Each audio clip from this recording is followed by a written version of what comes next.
morning. Good morning. It is wonderful to be here with you today. Thank you to Pastor Lynn for the invitation. Her invitation was quite overt. I want you to come to be with my people. I want you to come to worship. I want you to come to tell them about what you do at University of Iowa hospitals and clinics. And I love when I have that invitation to come to congregations to tell you about the wonderful work that I do at the University of Iowa hospitals and clinics as the ELCA chaplain there, as part of Lutheran chaplaincy outreach. It's not that I do wonderful work, but it's exciting work. It's that I am able to be there with people who are sick, people from all over the area that need to know and experience the wonderful healing love of Jesus Christ. Not that I bring them God's love, but I remind them of God's love that is already with them. Lutheran Chaplaincy Outreach is the nonprofit organization that was incorporated in March of 2005. When funding for the Lutheran Chaplaincy Outreach, when funding for the Lutheran chaplain position went away. And chaplain's pastor said, we need a Lutheran chaplain at university hospitals. We can't not have a Lutheran chaplain there. So there was a bunch of meetings and Lutheran Chaplaincy Outreach was formed.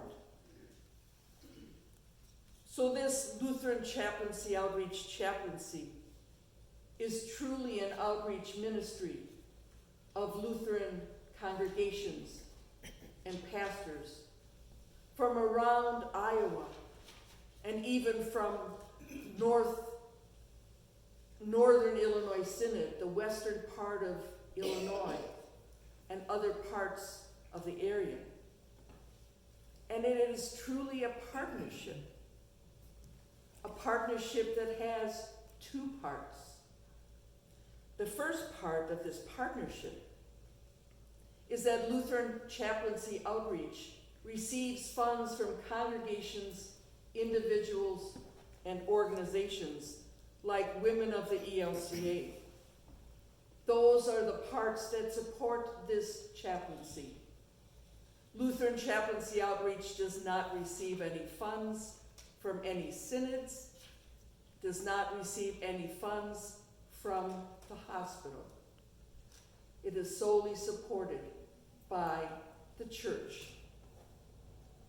And so LCO depends on the graciousness of the church to survive, for this chaplaincy to stay there.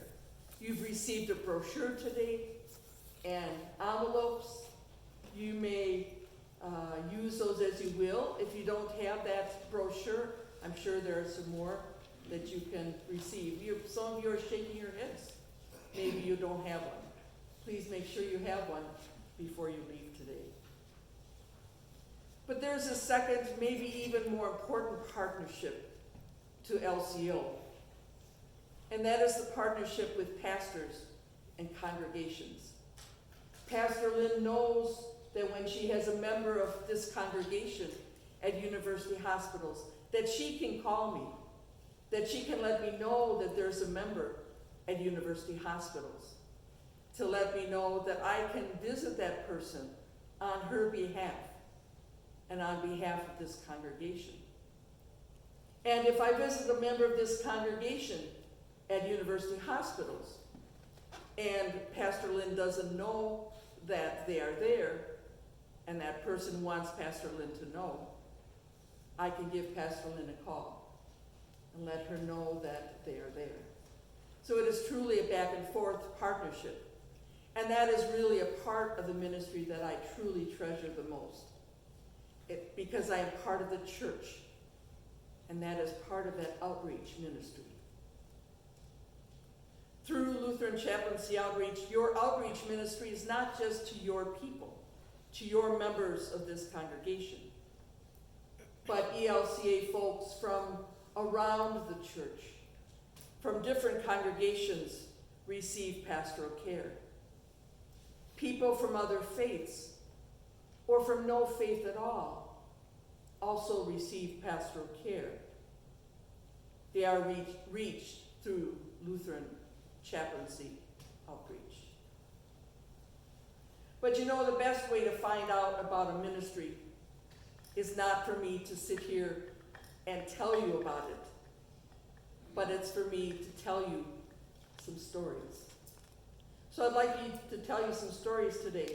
And the stories are true stories. The details are changed to protect privacy, but they are true stories from my time at University of Iowa hospitals.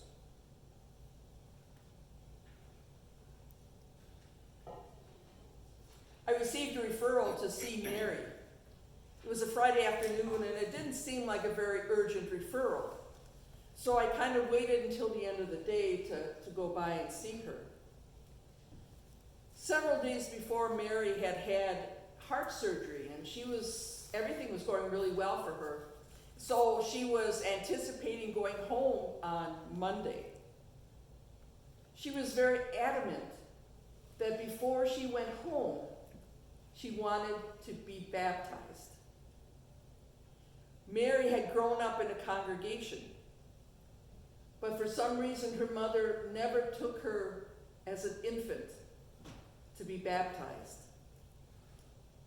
She had tried to be baptized as an adult. The pastor's opinion was that people who were baptized were to come up in front of the congregation as part of a worship service to be baptized. Mary had gone so far as to come up to the front of the congregation in the worship service to be baptized. But her great anxiety came to her in terms of a panic attack, and she wasn't able to go through with it. Now at age 50, after facing her own mortality in her heart surgery, Mary had a deep desire to be named and claimed as a beloved child of God, to receive the gifts of salvation and eternal life. Her whole face lit up when we talked about the possibility of being baptized there in the hospital. For me to deny her that sacrament would have been unconscionable. So we decided to do the baptism on Monday before she went home. And we decided to invite her mother to be there. So Monday, next to her hospital bed, surrounded by hospital-like things, we celebrated the sacrament of holy baptism with her mother by her side. In the midst of her tears, Mary expressed the peace and the joy that she felt. She hugged me and thanked me for baptizing her. She knew that day that her life had been changed forever and that it was now complete.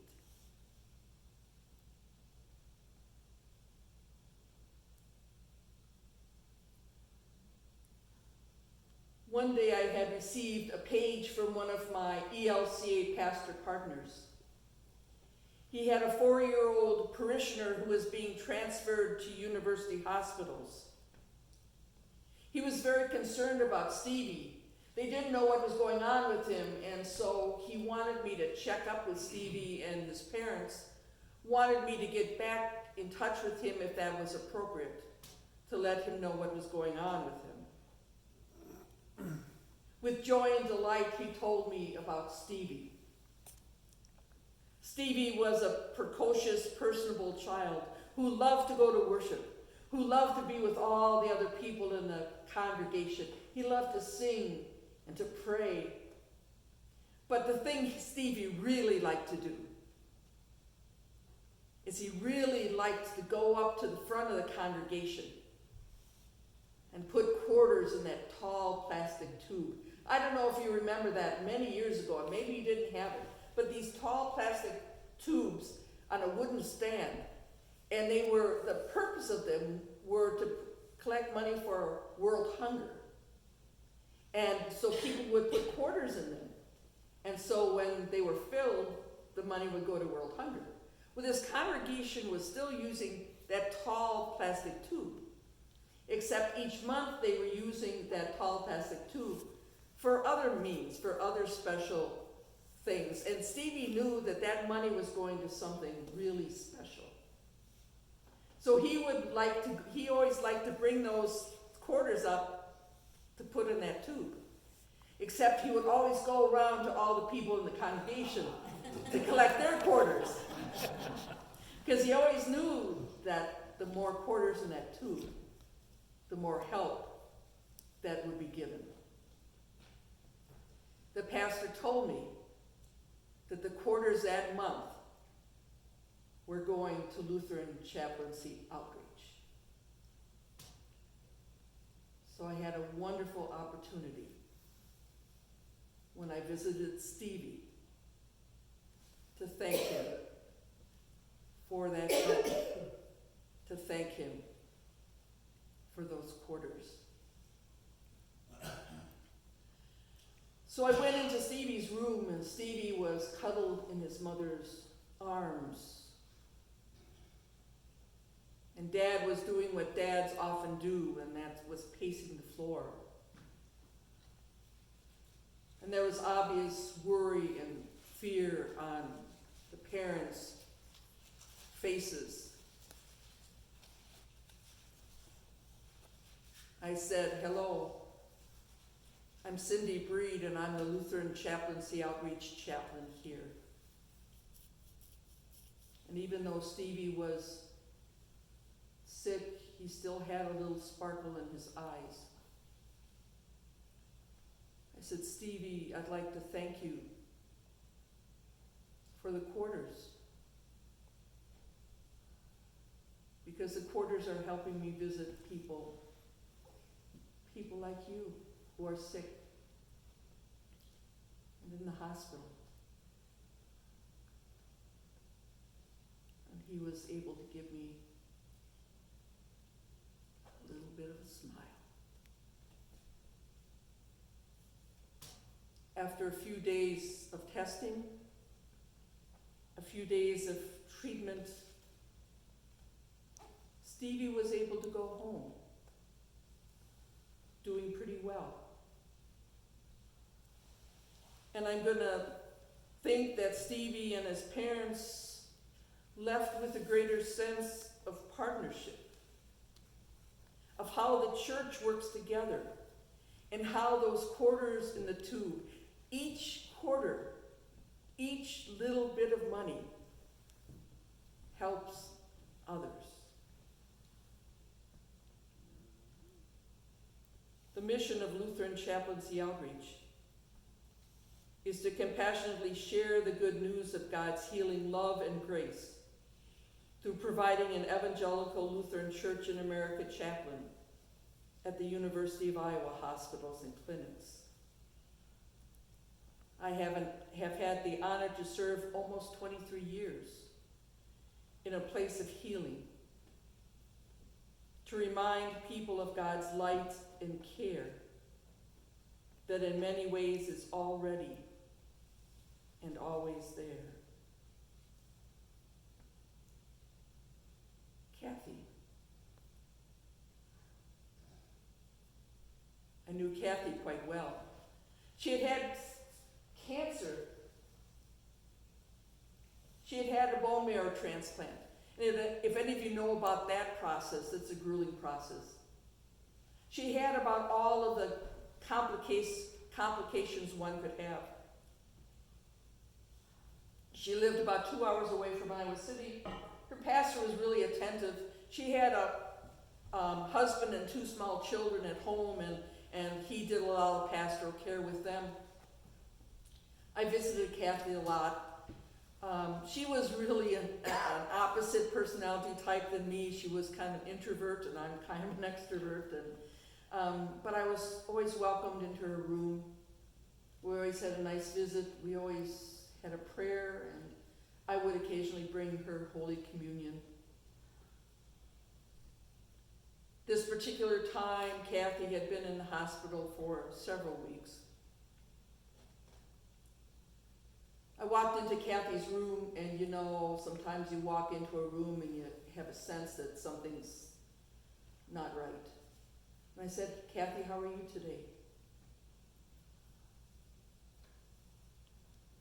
And she looked at me and she said, "I'm not very good."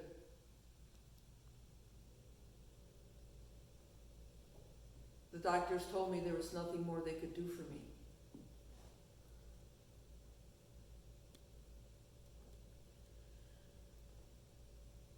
Well, to be very honest with you, what I wanted to do is I wanted to walk out of the room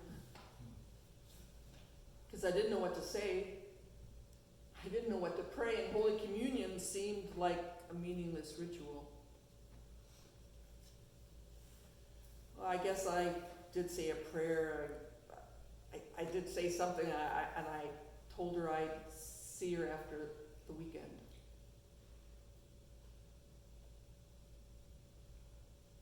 Monday morning, I walked back into her room and I said, "How are you today, Kathy?"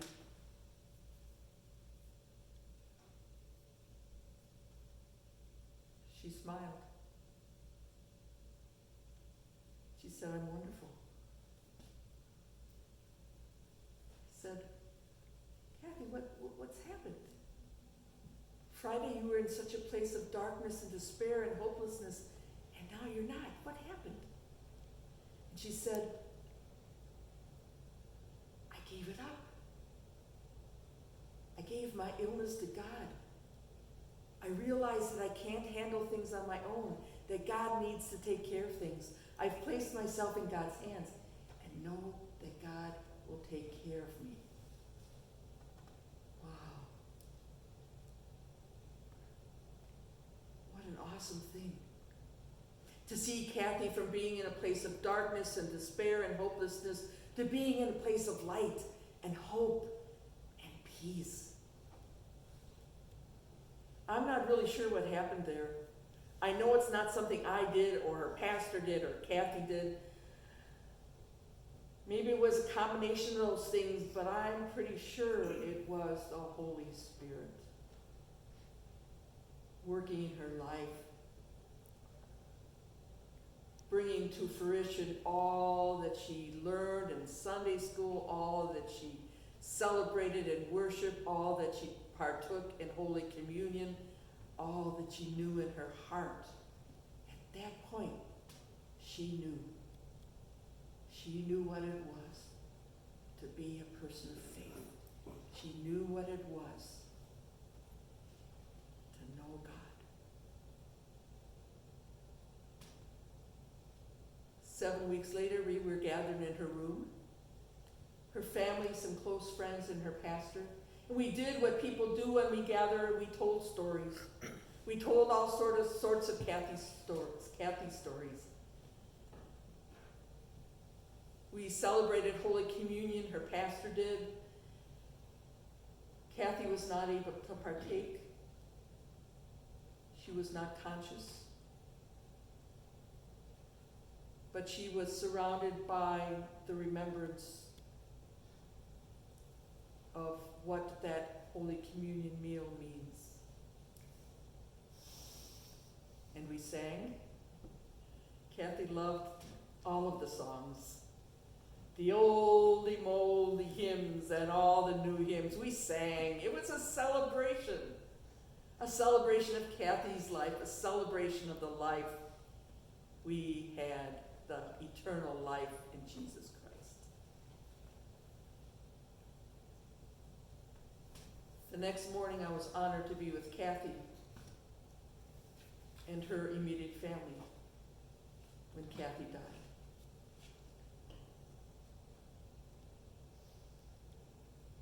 You see, Kathy's illness and her treatments killed her.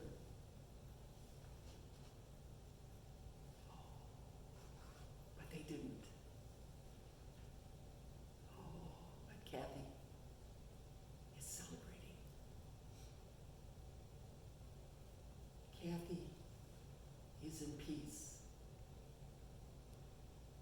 Because Kathy knew and knows the love of God that passes all understanding. And I would like to suggest that what Kathy experienced and what we saw in Kathy was nothing short of a miracle. Thanks be to God.